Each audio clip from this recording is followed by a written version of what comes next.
Hello everyone. In this video, I will show you how to connect TradingView to your Topstep trading account. First, you will need to log into your Topstep account on the TradingView platform.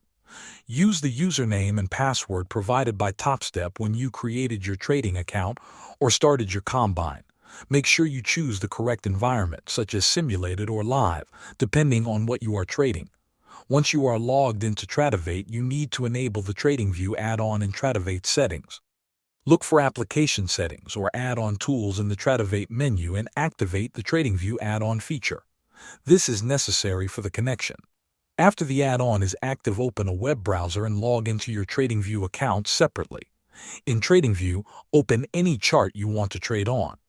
At the top right of the screen, click the Trade button. You will see a list of brokers and platforms.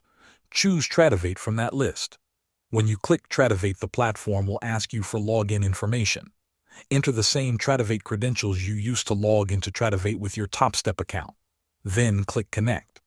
After a few moments, you will be connected and ready to place trades from your TradingView charting interface that flow through TradingView and count toward your Topstep account performance. Thanks for watching.